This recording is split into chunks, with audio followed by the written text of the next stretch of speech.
শহরবাসীর জন্য সুখবর। ধূপগুড়ি পৌর এলাকার 16টি ওয়ার্ডেই পরিকাঠামো উন্নয়নের জোয়ার আসতে চলেছে। শনিবার 14 নম্বর ওয়ার্ডের নেতাজি পাড়ায় আয়োজিত একটি বিশেষ অনুষ্ঠানের মাধ্যমে পথশ্রী প্রকল্পের চতুর্থ পর্যায়ের একগুচ্ছ কাজের শিলান্যাস করলেন মহকুমা শাসক শ্রদ্ধা সুব্বা।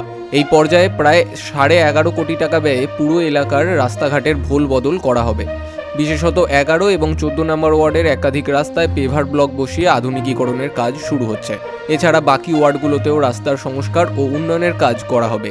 এদিনের এই অনুষ্ঠানে মহকুমা শাসকের পাশাপাশি উপস্থিত ছিলেন প্রাক্তন পৌর প্রধান ভারতী বর্মন, প্রাক্তন ভাইস চেয়ারম্যান রাজেশ কুমার সিং, পঞ্চায়েত সমিতির সভাপতি অর্চনা সূত্রধর এবং জেলা পরিষদের অধ্যক্ষ দীনেশ মজুমদার।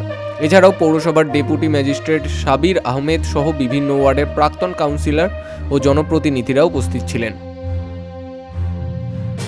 কাজের শিলান্যাস হলো, মানে কত টাকার কাজের শিলান্যাস, কোথায় হচ্ছে এই কাজ? এটা অ্যাকচুয়ালি আমাদের অ্যারাউন্ড 11 crores আমরা পেয়েছিলাম থ্রু পথশ্রী।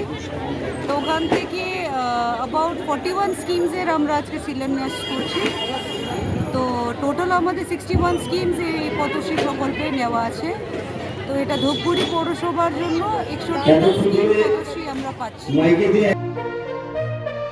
এদিনের অনুষ্ঠানটি কেবল শিলান্যাসের মধ্যেই সীমাবদ্ধ ছিল না, বরং স্থানীয়দের আবেগ ও সংস্কৃতির মেলবন্ধনে রঙিন হয়ে ওঠে। 14 নম্বর ওয়ার্ডের বাসিন্দা রঞ্জন সরকার মহকুমা শাসকের হাতে একটি জগন্নাথ দেবের মূর্তি উপহার হিসেবে তুলে দেন। মঞ্চের পাশেই ওয়ার্ডের মহিলারা রাজ্য সরকারের জনপ্রিয় প্রকল্প লক্ষ্মীর ভাণ্ডারের একটি বিশেষ প্রদর্শনী করেন, যা সকলের নজর কেড়েছে। পৌর কর্তৃপক্ষের আশা, এই কাজগুলো সম্পন্ন হলে ধূপগুড়ি শহরের যাতায়াত ব্যবস্থায় এক যুগান্তকারী পরিবর্তন আসবে। জলপাইগুড়ি থেকে সৌভিক দত্তের রিপোর্ট, বিগ নিউজ বাংলা।